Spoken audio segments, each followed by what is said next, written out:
अच्छा, अब initial conditions, ठीक है, इनिशियल कंडीशंस क्या है? यानी मैंने आपको बताया था कि हम जो चार्जिंग फेज में जो कैपेसिटर लेते थे वो पहले से क्या था, पहले से वो एम्प्टी था, यानी उसमें कोई भी वोल्टेज नहीं है, सही है, और ख़ाली कैपेसिटर हमने लिया है। और यानी स्टार्ट में इसमें ज़ीरो होता था और फिर आहिस्ता आहिस्ता जाके वो यानी उसमें ई अपेयर हो जाता था, ई तक जाता था मैक्सिमम, मिनिमम ज़ीरो से लेकर मैक्सिमम ई तक जाता था, ठीक है। अब हम यहाँ पे इस तरह की कंडीशन लेते हैं कि हमने जो पहले से चार्ज लिया है, कैपेसिटर लिया है, वो ज़ीरो नहीं है, बल्कि इसमें कुछ ना कुछ चार्ज पहले से मौजूद है। तो अब क्या होगा अब हम यहाँ पे टर्मिनोलॉजी चेंज कर देंगे। हम ये कहेंगे कि यहाँ पे पहले से कुछ ना कुछ वी आई मौजूद था और अब ये वी एफ की तरफ जा रहा है, यानी इनिशियल वैल्यू इसमें कुछ ना कुछ है और ये फाइनल की तरफ जा रहा है, ठीक है। ज़ीरो जैसे ही हमने स्विच क्लोज किया तो उसने ज़ीरो से स्टार्ट नहीं लिया, बल्कि यहाँ पे इसने V1 वैल्यू से स्टार्ट लिया। क्यों? क्योंकि इस पे पहले से ही कुछ ना कुछ चार्ज मौजूद था, यानी स्विच को क्लोज करने से, स्विच जैसे क्लोज होता है वो हम t equal zero time consider करते हैं। तो t इक्वल ज़ीरो टाइम से पहले ही चार्ज मौजूद था, सही। तो ये इनिशियल, तो वो जैसे स्विच क्लोज किया उसने स्टार्ट यहाँ से लिया और ये जो है यानी वी एफ की तरफ चला गया। Final final voltage final voltage जो है, सही, वो जाहिर बात ई के बराबर ही होगा। तो मगर हम यहाँ पे वी आई और वी एफ कहेंगे, सही। ये ट्रांजिएंट रिस्पॉन्स यहाँ से लेकर यहाँ तक, और यहाँ से देखें फिर जैसे ये फुल चार्ज हो जाए फिर कौन सा स्टेट स्टार्ट हो जाता है, स्टेडी स्टेट स्टार्ट हो जाता है। यहाँ पे ट्रांजिएंट स्टेट और यहाँ से फिर फुल चार्ज होने के बाद स्टेडी स्टेट स्टार्ट होता है, ठीक है। और इनिशियल वैल्यू कंडीशंस जो है वो यहाँ पे हैं। अच्छा, अच्छा, अब देखें अब वीसी की वैल्यू कितनी होगी वो हम फाइंड करते हैं। अब यहाँ पे जहन में रखें कि यहाँ पे पहले से कुछ ना कुछ वोल्टेज वो मौजूद है, सही है। अच्छा, तो v is equal to e one minus e raise पर माइनस टी बाटा, सही है। पहले ये एक्सप्रेशन हुआ करता था ना। अब हम ई को वी एफ माइनस वी आई कह सकते हैं। क्यों? क्योंकि देखें, देखिए वी एफ माइनस वी आई वो क्यों, देखिए पहले ये इसके बराबर किस तरह था, जब इनिशियल वैल्यू कंडीशन नहीं भी थी तो वी एफ कितना था, ई, सही है। पहले जब इनिशियल वैल्यू कंडीशन नहीं भी थी तो वी एफ की वैल्यू कितनी थी और वी आई की वैल्यू कितनी होती थी, ज़ीरो। तो ई माइनस ज़ीरो से क्या है, वापस यही एक्सप्रेशन आ गया कि नहीं आया। तो हम मैं इसके बजाय ये लिख सकता हूँ, ये पूरा ये लिख सकता हूँ। क्योंकि ई जो है इसको वी एफ माइनस वी आई में लिख सकता हूँ, क्योंकि मैंने आपको बताया कि वी एफ की वैल्यू कितनी होती थी, वी ई होती थी, और वी आई की वैल्यू कितनी थी, ज़ीरो, सही।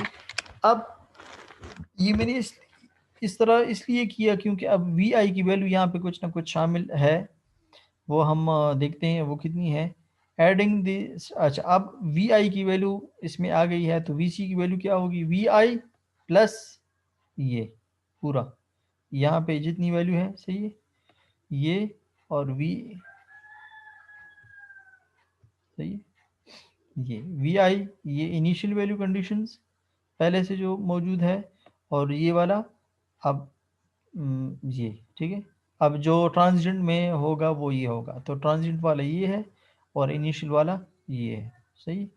तो अब मैं वी एफ को मल्टीप्लाई करूँ, वी एफ को इसके साथ में मल्टीप्लाई किया और इसके साथ में मल्टीप्लाई किया, इसी तरह वी आई को इसके साथ भी मल्टीप्लाई किया और इसके साथ भी मल्टीप्लाई किया, सही है।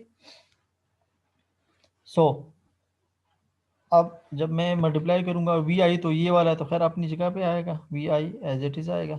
V F into one V F आएगा, V F into e raise power minus t beta, V F e raise power minus t beta आएगा। फिर वी आई इसके साथ मल्टीप्लाई किया तो we I minus V I हो गया ये, ठीक है।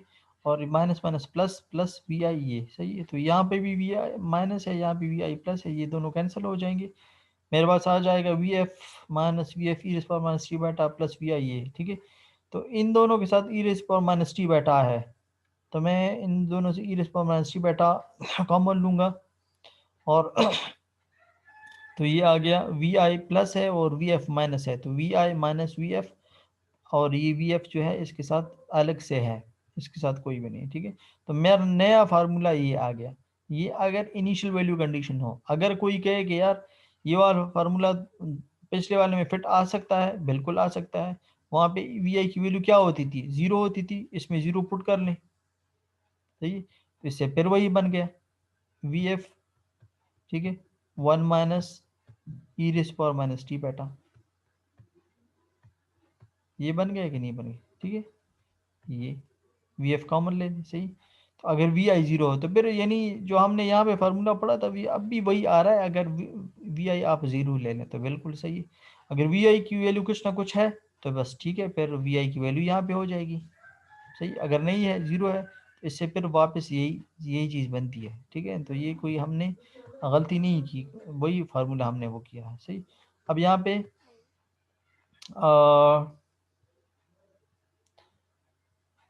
अब एग्जांपल करते हैं हम इसमें, सही। हैज़ इनिशियल, अच्छा अब यहाँ पे ये कह रहे हैं कि यहाँ पे इनिशियल वैल्यू कंडीशंस में पहले से देखिए, अभी स्विच क्लोज भी नहीं है, अभी स्विच क्लोज भी नहीं है, और कैपेसिटर में चार्ज कितना, वोल्टेज कितना है, ये देखें, इसमें वोल्टेज है +4 वोल्ट पहले से है। ये है इनिशियल वैल्यू कंडीशन, ये है आप लोगों का वी आई, सही है। और R1 की वैल्यू ये है, R2 की वैल्यू ये है, सही है, और वी सी की वैल्यू ये है, ई की वैल्यू ये है। ये कहने कि find the mathematical expression for the voltage across a capacitor one से स्विच इज क्लोज्ड। जैसे ही स्विच क्लोज कर दें आप वीसी के लिए वैल्यू को फाइंड करें, और जैसे ही स्विच क्लोज करें तो आप करंट की वैल्यू के लिए भी फाइंड करें, और दोनों को स्केच कर लें, इनिशियल वैल्यू और से लेकर फाइनल वैल्यू तक इसको ड्रा कर लें। तो आगे हम बढ़ते हैं, वैल्यूज याद रखें। ई की वैल्यू है 24, और पहले से जो है वो है 4 वोल्ट, सही है। और ये इन दोनों को ऐड करना होगा। अच्छा, सबसे पहले हम जो फाइंड करते हैं वो हम करते हैं टा की वैल्यू को फाइंड, ठीक है। तो चूंकि दो रेजिस्टर्स हैं और दोनों सीरीज में हैं, एक की वैल्यू है 2.2 और दूसरी है 1.2 किलो, दोनों को प्लस किया, 3.3 से मल्टीप्लाई किया, हमारे पास आया 11.22 मिली सेकेंड। ये आ गई टा की वैल्यू। अब 5 टा की वैल्यू कितनी होगी, 5 के साथ मल्टीप्लाई करेंगे तो 56.1 मिली सेकेंड आएगा। अच्छा, अब वी सी की का formula in term of initial value condition है, तो वो क्या है, वो मैंने आपको अभी बताया कि वो ये है V F plus V I minus we F into e response minus C beta. अच्छा, वी एफ की वैल्यू कितनी है 24, मैंने आपको बताया कि अभी सोर्स वोल्टेज 24 है, वो 24 तक जाएगा ना, तो 24 है। और वी आई की वैल्यू कितनी है 4, जो पहले से इसमें मौजूद है वो 4 है, सही है। तो इससे ये आंसर आया 24 minus 20 E response minus t by tau की वैल्यू जो है वो 11.22 है, तो वो यहाँ पे लिख लिया। अच्छा, ये ए पार्ट हो गया। अब आई का ये कह रहे हैं आई, सही है। तो आई जो है वो यहाँ पे भी इस तरह करेंगे कि पहले से जो हम पहले ई बाय आर करते थे, अब हम ई माइनस वी सी, यानी पहले जो इनिशियल वैल्यू कंडीशन है उसको तो हम इससे माइनस करेंगे ना, सही है। ये क्योंकि वो इसका हिस्सा नहीं है, देखिए आप सर्किट की तरफ जाएं, ये देखें, ये प्लस माइनस, ठीक है, और ये भी प्लस माइनस, सही। तो जब हम करंट फाइंड करते हैं और दो वोल्टेज सोर्स हों और दोनों एक दूसरे के ऑपोजिट है, तो फिर हम इनको माइनस करते हैं, इन दोनों का नेट क्या आएगा 24 - 4 आएगा, सही है। ये इसी तरह ही है जैसे कि दो वोल्टेज वो हों, सोर्सेज हों, सही है, और एक का प्लस दूसरे के प्लस के साथ लगा हुआ हो, इस तरह एक का प्लस दूसरे के प्लस के साथ लगा हो, तो फिर आप क्या करते हैं, माइनस करते हैं ना, ग्रेटर माइनस लेस करते हैं, सही है। तो ये 24 है, ये 4 है, तो नेट जो सोर्स होता है वो आप कहते हैं कि ये 20 है, तो 20 डिवाइड बाई फिर रेजिस्टेंस करते हैं, इससे आप करंट फाइंड करते हैं। तो इस तरह यहाँ पे भी वही करना होगा कि वी ई की वैल्यू है 24 और ये दोनों एक दूसरे के अपोजिट हैं, सही है। पॉजिटिव पॉजिटिव के साथ मिला है, नेगेटिव नेगेटिव के साथ मिला है, तो इसका मतलब है कि ये अपोजिट है। तो 24 माइनस 4 20 आ गया, 20 डिवाइड बाय दो रेजिस्टेंस है R1 प्लस R2, तो ये आ गया, सही। अच्छा, तो 5.88 ये मैक्सिमम करंट है। एक्सप्रेशन क्या होगा, 5.88 milli ampere into 10 power minus t by tau की वैल्यू क्या है 11.22, ये आ गया। अच्छा, अब कर्व क्या होंगे, कर्व यही होंगे। कर्व किस तरह होंगे, देखिए यहाँ से स्टार्ट लेगा, जब जीरो जैसे ही स्विच क्लोज किया तो 4 से ये स्टार्ट लेगा, जीरो से स्टार्ट इस तरह स्टार्ट नहीं लेगा, बल्कि 4 से स्टार्ट, क्योंकि पहले से इसमें वोल्टेज मौजूद है। तो 4 से स्टार्ट लिया और ये आखिर तक गया यहाँ तक, सही। 5 टा की वैल्यू है दी 56.1, सही, 5 टा की वैल्यू। तो ये ठीक है, तो और अच्छा करंट जो है वो 5.88 ये मैक्सिमम है, ये यहाँ से स्टार्ट होगा और यहाँ तक आ जाएगा, सही। इसमें ऑलरेडी हमने वो इनिशियल वैल्यू का इफेक्ट कैंसिल किया हुआ है, सही है, कैंसिल किया हुआ है, तभी इससे ये आया है, सही। अच्छा, अगर आप वैल्यूज़ को फाइंड करना चाहते हैं तो देखें, टी की वैल्यू ज़ीरो पुट करते हैं, तो टी की वैल्यू ज़ीरो पुट करेंगे तो e raise to the power zero, सही है। तो वोल्टेज की वैल्यू स्टार्ट में कितनी होगी, 4 होगी, सही है ना, ठीक है। वोल्टेज की वैल्यू स्टार्ट में जब t at t is equal to zero, V C is equal to 4, आप इस एक्सप्रेशन में ये कर भी सकते हैं, ये एक्सप्रेशन है, सही है। इसमें आप t is equal to zero put करें, ये एक्सप्रेशन, इसमें t is equal to zero put करें, t is equal to zero put करेंगे तो ई रेज़ पावर जीरो 1 के बराबर होगा, ठीक है ना, ये हो जाएगा 1, सही। अब इन दोनों को ऐड करें तो वी एफ और वी एफ कैंसिल हो जाएंगे, सही है, और सिर्फ आपके पास क्या आ जाएगा, V I at t is equal to zero, सही है। वी सी की वैल्यू कितनी है, वी आई, तो इसलिए at t is equal to zero, यहाँ पर इन्होंने कहा है कि at t is equal to zero V C की वैल्यू है वी आई यानी 4, सही। और at t is equal to 5 टा, आप यहाँ पे 5 टा पुट करें, इसी एक्सप्रेशन में आप 5 टा पुट करें, कैलकुलेटर से करें, e raise to power minus 5 find करें, वी एफ की वैल्यू है आप लोगों के पास 24 है, वी आई की वैल्यू है 4, सही। आप लोगों के पास आ जाएगा 24, सही, तो ये नहीं 24, सही। अच्छा, डिस्चार्ज के लिए जो है वो इनिशियल वैल्यू कंडीशन ये होगी, V C is equal to V I e raise to power minus t beta, यानी वी सी की हमने ये फार्मूला भी वो किया है ना। तो जब कंप्लीटली डिस्चार्ज होगा तो फाइनल वैल्यू कितनी होगी, ज़ीरो होगी ना, तो वी एफ की वैल्यू ज़ीरो पुट कर दें।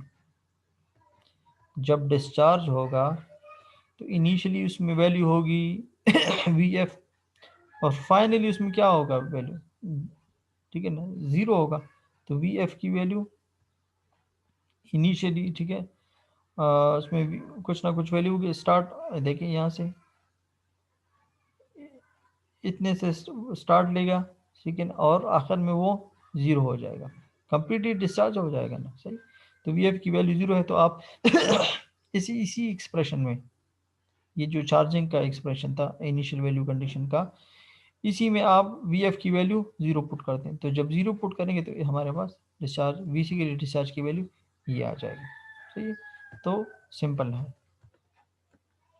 ओके। ये इससे आप लोगों का कोर्स कंप्लीट हो गया है, सही। और बाकी हम इंशाल्लाह फाइनल टर्म में पढ़ेंगे, सही है। अच्छा, वो एक इसका की बात आप कर रहे थे असाइनमेंट की, तो वो मैं अभी आप लोगों को वो करता हूँ।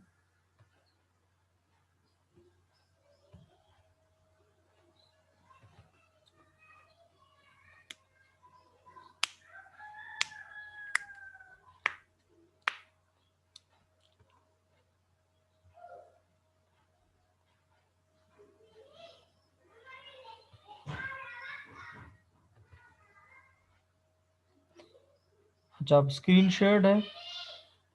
Yes sir. ओके, असाइनमेंट नज़र आ रहा है आप लोगों को? Yes sir. अच्छा, तो अब ये यहाँ पे कह रहे हैं कि find the magnitude of each phase. सही है, तो जब ये फेज मांग रहे हैं तो फेज तो और भी आसान है। सही है, ये देखें आप लोगों ने ये ये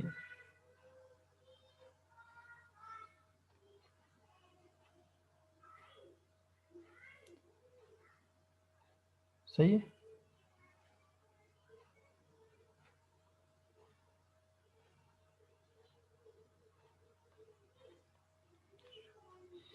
अच्छा, सो ये है उसका जनरेटर का फेज। सही है, magnitude of the each voltage phase of the generator. सही है, तो यहाँ पे ये ठीक है, तो इसमें हमने केवीएल से किया था, याद है आप लोगों को? केवीएल से ही हमने किया था। सही है, अच्छा, फिर magnitude of the line currents. सही है, लाइन करंट्स ये, तो ये भी आप वो P इज इक्वल टू वो उस वाले फार्मूले से कर सकते हैं, क्योंकि पावर आप लोगों को गिवन है। सही, P is equal to V √3 I cos phi. अगर आप लोड के लिए भी करंट फाइंड करें तो वो चूंकि स्टार है तो लोड कर लाइन करंट दोनों के लिए सेम होगा। इसके लिए अगर आप फाइंड करें, इसके लिए फाइंड करें तो वो सेम होगा। तो आप इसके लिए फाइंड करें, क्योंकि लोड के लिए पावर गिवन है और लोड ही के लिए पावर फैक्टर गिवन है। सही है, तो आप लोग इसके लिए फाइंड करें। सही है, और ये हो जाएगा आप लोगों के लिए लाइन का भी करंट होगा, I is equal to P divide by √3 वो सारा कुछ। ठीक है, तो बिल्कुल उसी तरह ही है जिस तरह हमने क्लास में किया था। इसमें आप लोगों को क्या मसला है हुसैन? जी सर। हाँ, any issue is this example? बिल्कुल वैसा ही है जैसे हमने क्लास में किया था। सर ये ई नंबर था। जी, e number sir. E number, yes sir. The magnitude and angle of the current IAA। ये अभी हमने ये यहाँ पे किया है, ये क्या है? ये ठीक है, ये करंट सही है, और ये वाला करंट ये सेम है। Yes sir. ठीक है ना? तो ये क्योंकि सीरीज में है ना, देखिए ये यहाँ से आ रहा है और यहाँ पे आ रहा है। ठीक है, तो इसकी वैल्यू यही होगी। समझ आ रही है आप लोगों को?